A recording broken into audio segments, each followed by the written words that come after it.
La revue de presse d'Europe 1 à 8h42 avec vous, Christophe Bordet. Christophe, le ministre de l'Enseignement supérieur n'en finit pas de susciter le courroux à droite.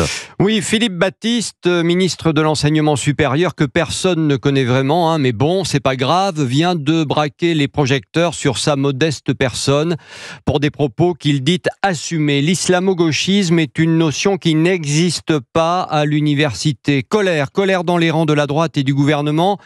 Et petit rafraîchissement de la mémoire du ministre ce matin dans les colonnes du Figaro sous la plume acérée d'Yves Tréhard, titre de son édito.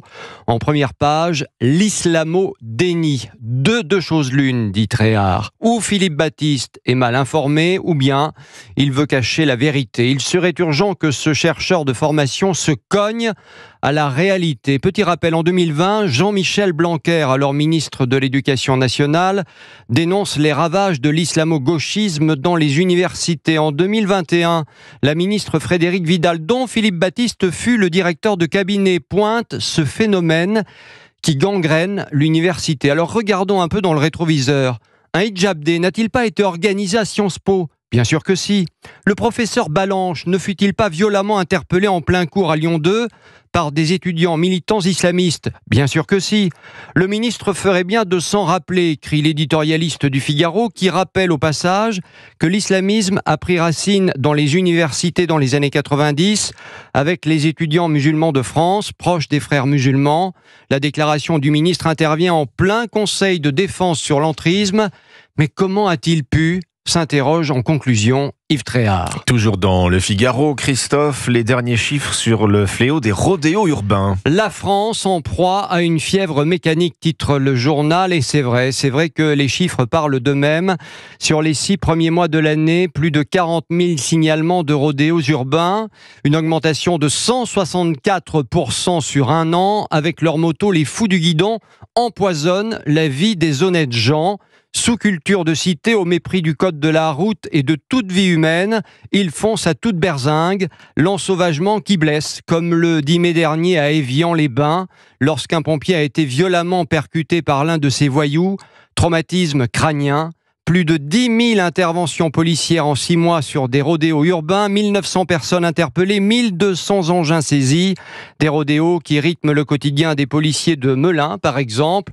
Alors, peu de courses-poursuites pour ne pas mettre ces policiers en danger, plutôt l'exploitation de la vidéosurveillance, mais avec des résultats très aléatoires, car beaucoup de motos n'ont pas de plaque d'immatriculation.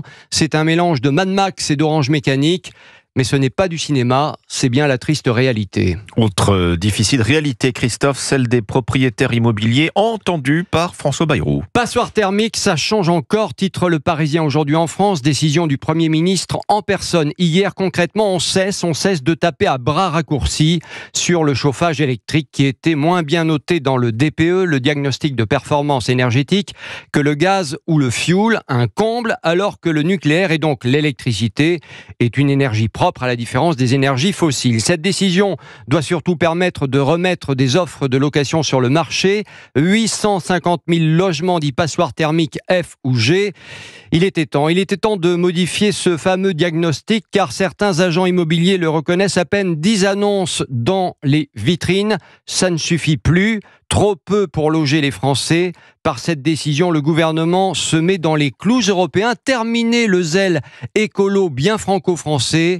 On arrête d'être plus royaliste que le roi. Vous qui parlez de roi, Christophe, ça fait quand même penser au PSG ce matin. Quel match, 4-0, Eh oui. Un régal, titre l'équipe avec cette photo de Dembélé, les bras écartés, tout sourire, on dirait qu'il vole, qu'il marche sur l'eau, même tellement il est heureux après avoir marqué hier contre le Real lors du mondial des clubs. Et en finale, peut-être que le titre, ça sera pour le Parisien, on ne sait pas encore, le PSG qui a atomisé le club espagnol en tout cas.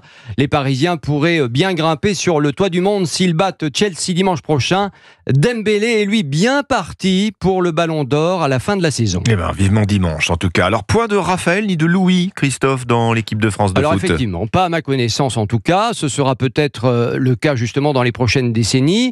Il y a eu Raphaël Varane, 93 sélections avec le maillot des Bleus.